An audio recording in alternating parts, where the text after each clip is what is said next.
9. A diferencia de los anillos de pirimidina o las bases nitrogenadas derivadas de los anillos de pirimidina, que es un solo anillo que presenta justamente un nitrógeno en la posición 1 y un nitrógeno en la posición 3.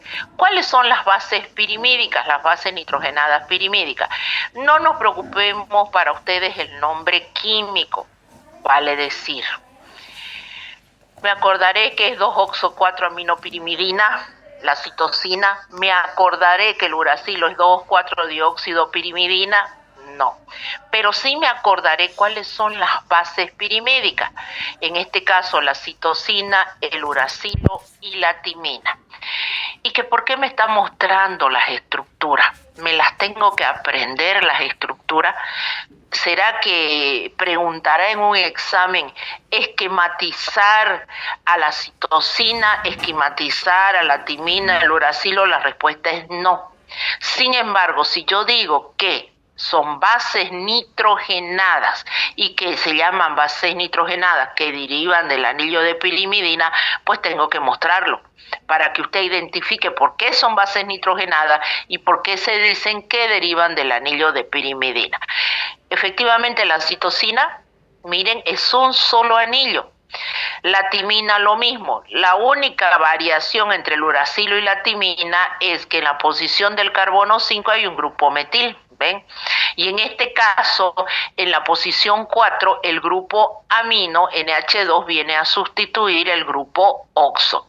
Entonces, esa es una manera muy sencilla a través de la cual, por ejemplo, se les enseña a las estudiantes de la carrera de bioquímica a aprenderse las estructuras, porque ellos sí esquematizan estas estructuras. Pero valga para ustedes simplemente acordarse que las bases nitrogenadas pirimídicas son citosina, uracilo y timina.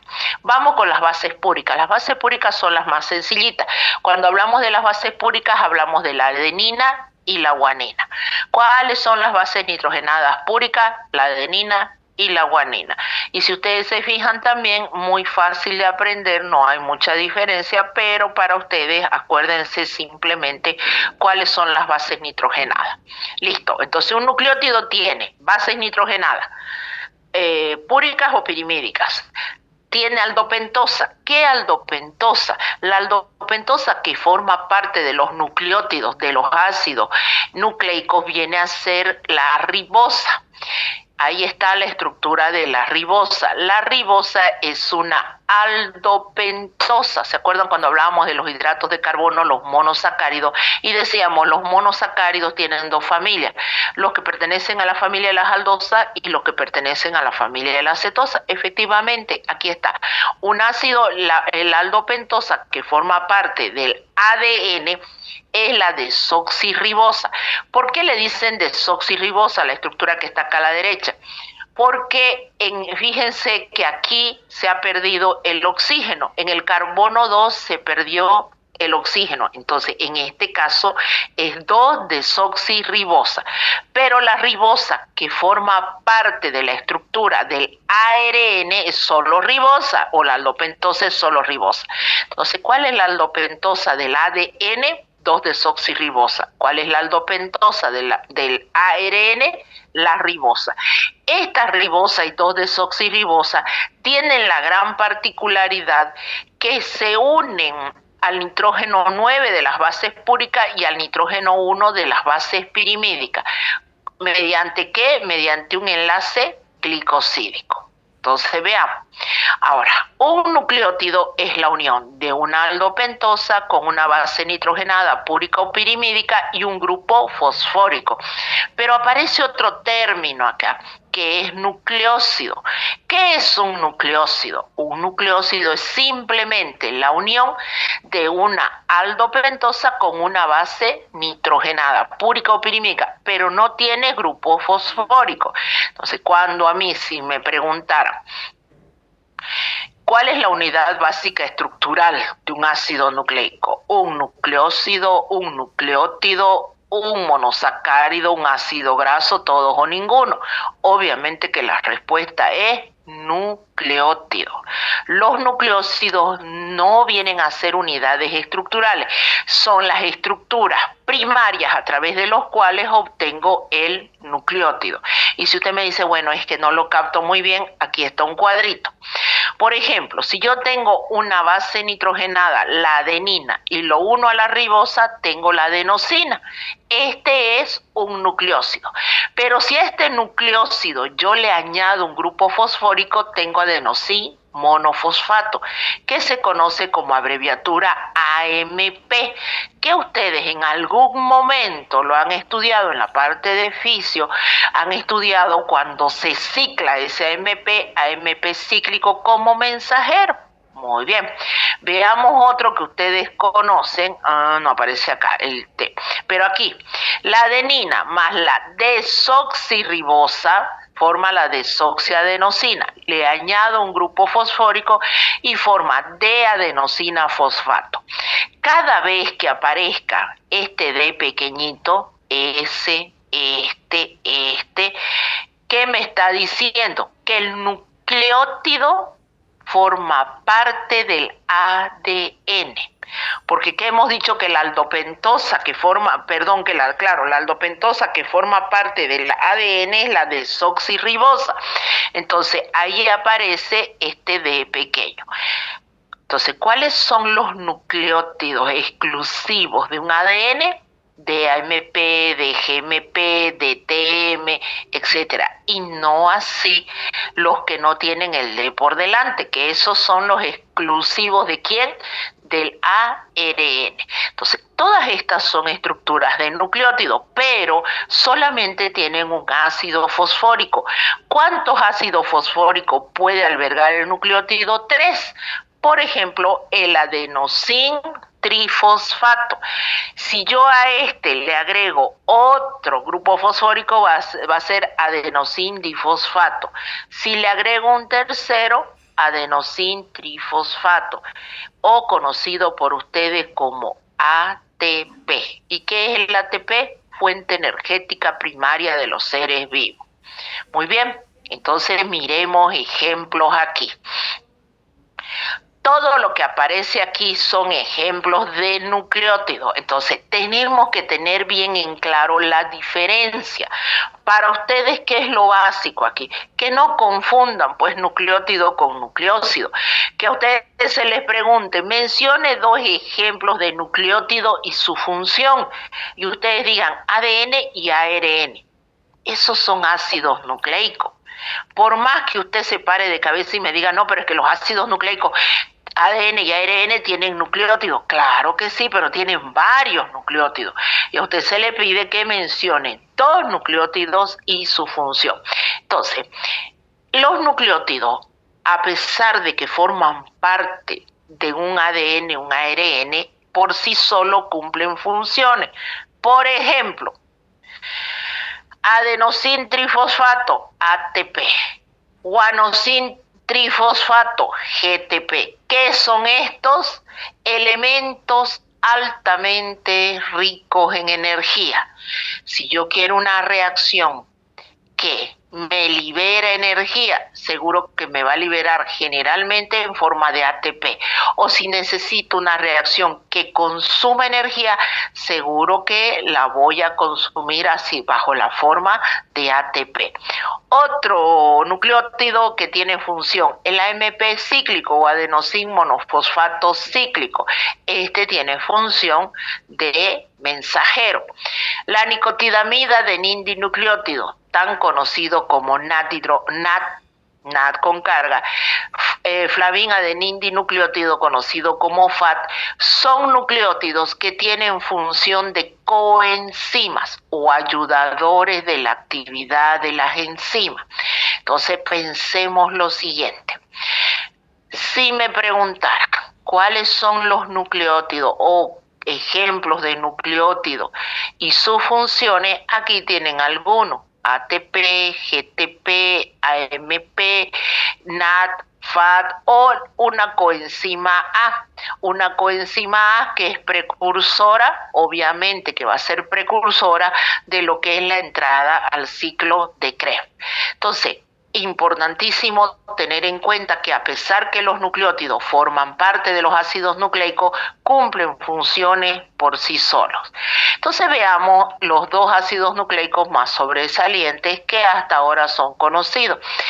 El ADN conformado obviamente por la unión de muchos nucleótidos, o los nucleótidos se unen entre sí mediante enlace fosfodiéster. Las uniones son de 3 y 5. Si ustedes se fijan, se lo estoy marcando acá con el puntero y aquí está remarcado que dice enlace fosfodiéster y va de 5 a 3. Ve, aquí están las uniones. Cada nucleótido se une a través del grupo fosfórico mediante la posición 3, de la aldopentosa, y es a su vez la posición 5, el grupo fosfórico que se encuentra en la posición 5 con el grupo 3 de la otra aldopentosa, y así sucesivamente. ¿Qué tipo de unión es esa? Enlace fosfodiéster. Y este otro tipo de unión que está aquí es enlace glicosídico. Dicho de otra manera, los nucleótidos se unen entre sí mediante enlace fosfodiéster y la aldopentosa se une con la base nitrogenada mediante enlace glicosídico. El ADN lo encontramos en casi todas las células, en la totalidad de los núcleos de las células. Sin embargo, a medida que la ciencia y la tecnología ha crecido y se le ha podido hacer estudios ya de biotecnología o biología molecular, se ha visto que hay pequeñas cantidades de este ADN en mitocondrias y cierto cloroplasto. El ADN es una molécula larga, no es pequeñita. Se habla de que su eje transversal tiene alrededor, ahí dice, de 2 nanómetros, no me voy a pelear con ninguna bibliografía, y por ello dice, la hebra puede cortarse en aquellos procesos en los que se da una separación o se puede dar una purificación. El ADN es una doble hélice, y las hélices son antiparalelas y son enrolladas sobre un mismo eje donde las bases nitrogenadas se enfrentan entre sí y se unen a través de un enlace puente hidrógeno. Si no existiera el enlace puente hidrógeno, estas bases nitrogenadas no se unirían y la doble hélice no existiría. Pero como sí existe el enlace puente hidrógeno, que es una interacción electrostática entre partículas cargadas, nosotros tenemos que estas hélices son antiparalelas. Una va de arriba hacia abajo, uniones de 5 a 3, y la otra va de abajo hacia arriba, uniones 5 a 3. Estas bases nitrogenadas, estas hélices o cada vuelta de hélice comprende alrededor de 10 bases nitrogenadas, lo que finalmente le da una gran extensión. Las bases nitrogenadas que se unen entre sí son la guanina con la citosina mediante triple interacción electrostática, la adenina con la timina, doble interacción electrostática. Y aquí vale la aclaración. La timina es la base pirimídica que existe en el ADN y es después sustituida por el uracilo en el ARN. Entonces, el uracilo no está presente en el ADN, pero sí la timina. ¿Quiénes se enfrentan? Siempre en el ADN la guanina se une con la citosina y la adenina se une con la timina mediante el triple y doble enlace.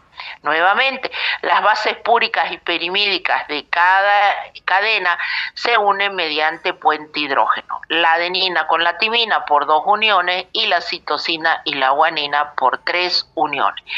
Cada adenina de una de las cadenas siempre está enfrentada a una timina y cada citosina a una guanina. Finalmente, yo puedo hablar que como el enlace puente hidrógeno son enlaces lábiles, lo vimos en el agua, estos enlaces se pueden romper por efectos de pH, de temperatura, compuestos químicos, y es lo que finalmente se llama desnaturalización del ADN, donde las hebras se abren, se separan. Pero si yo le quito el factor químico, álcalis, ácido, enzimático, etcétera, que me han roto ese enlace puente hidrógeno, yo puedo tener una renaturalización del ADN. Quiere decir que vuelven a unirse, como que usted lo abriera, suelta el efecto y vuelve otra vez y retorna a su estructura de original.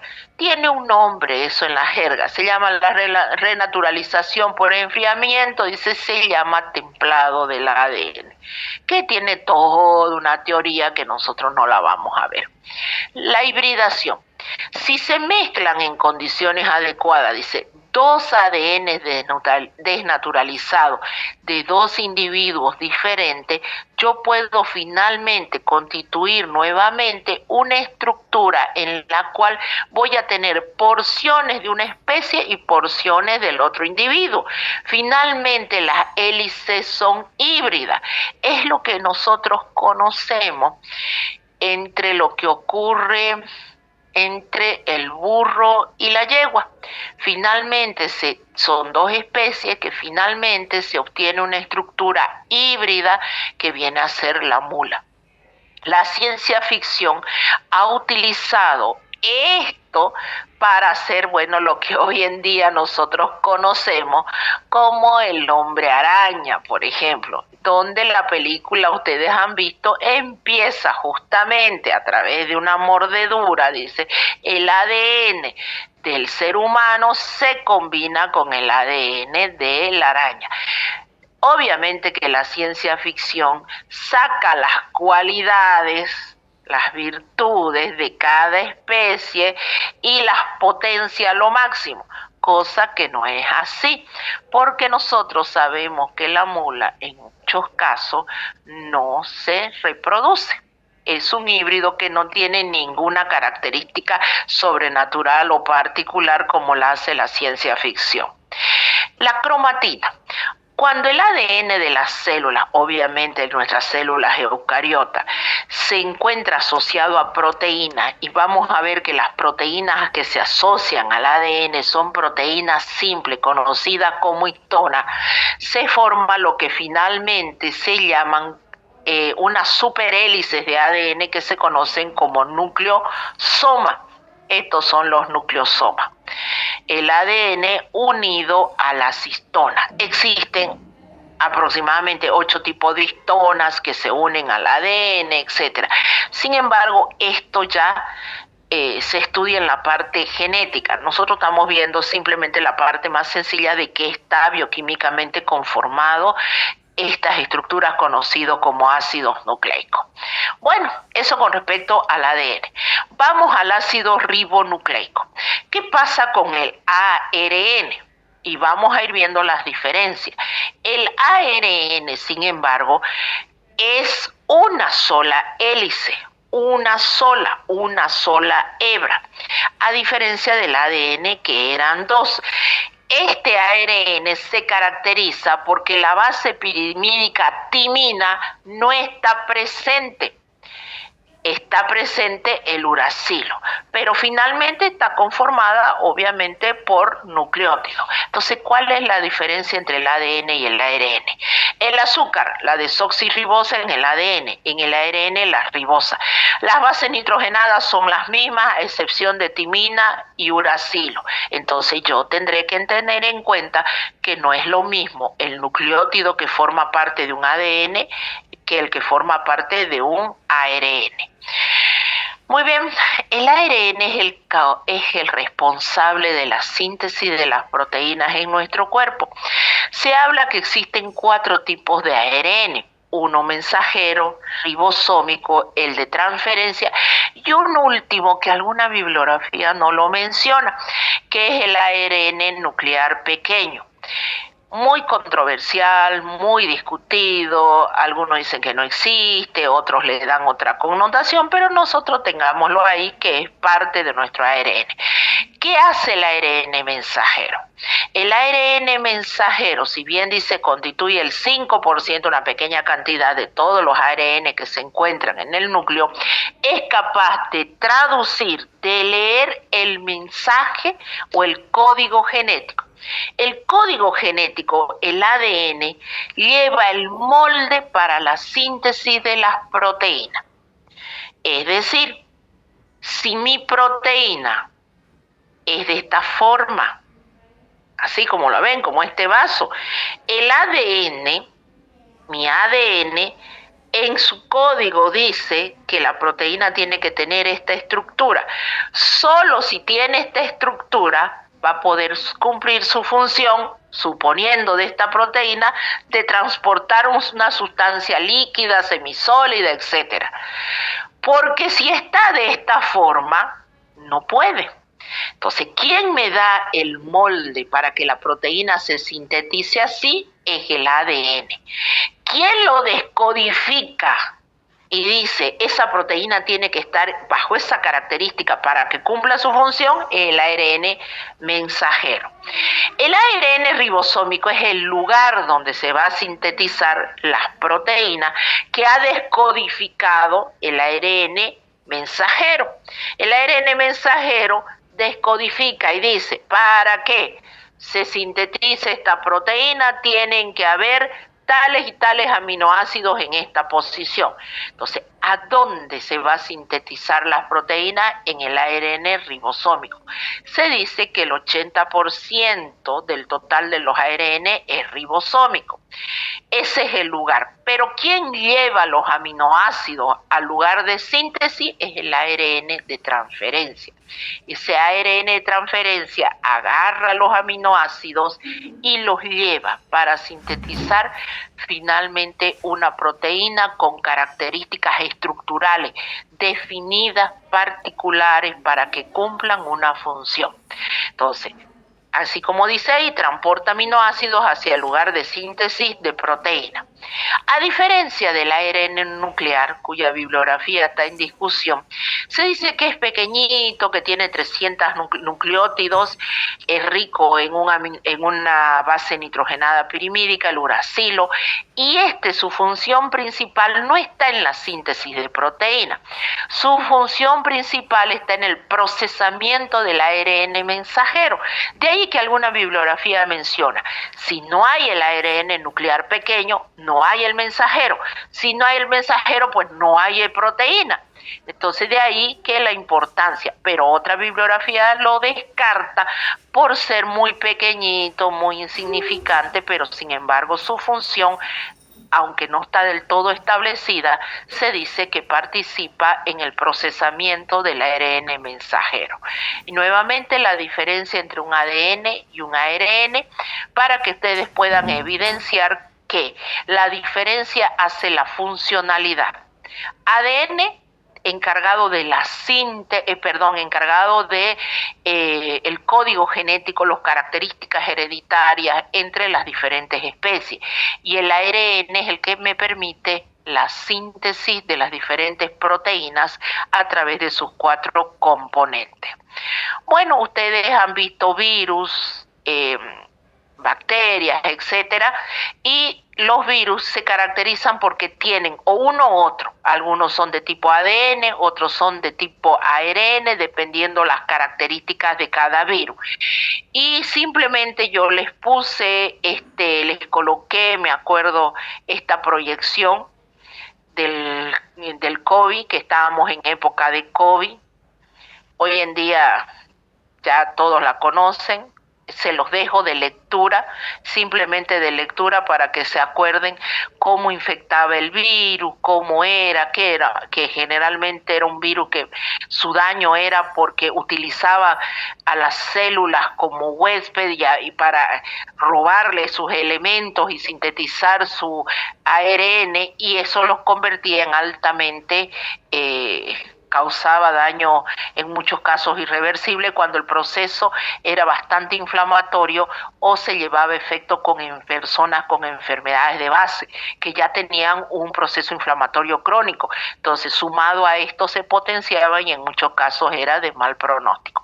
Y ahí simplemente su síntesis, cómo se liberaba, etcétera. Eso es solamente una manera de información para ustedes, para que vean la aplicación y el interés y lo que viene y corresponde a virus o bacterias, eso ya la ven en sus respectivas asignaturas.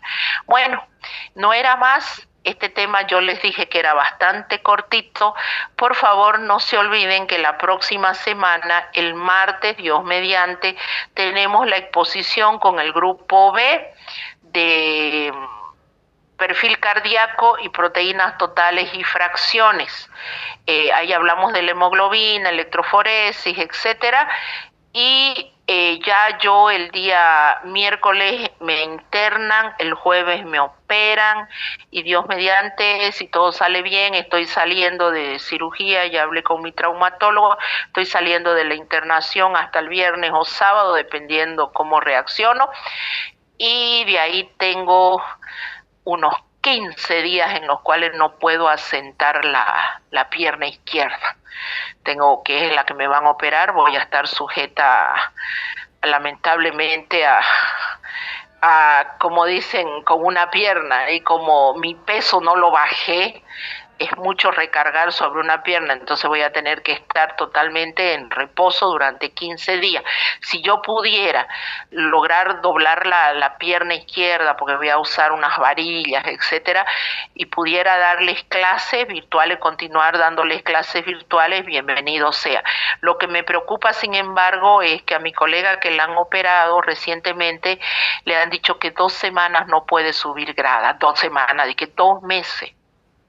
2 meses no se pueden subir gradas, no hay cómo subir gradas. Entonces eso es lo que me está preocupando. Las clases prácticas no hay, no tengo que subir grada, puede que llegue con una pierna saltando después de 2 semanas, digamos, con muletas, pero para subir las gradas va a ser mi inconveniente. En todo caso, yo tendría que continuar dándoles clases virtuales. Y reforzamiento, de todas maneras, procuraré en su medida, una vez que terminemos, si puedo, porque la idea es que en septiembre nosotros estemos rindiendo el segundo parcial, las primeras semanas de septiembre.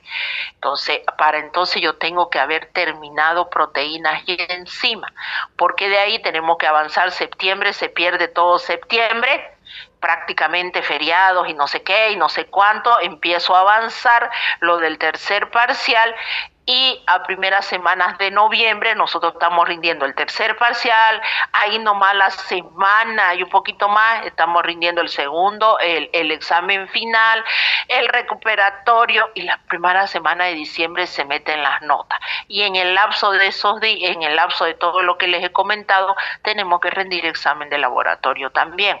Entonces, chicos, se nos viene bastante pesado para ustedes y para mí, pero yo ya les he subido esto a plataforma.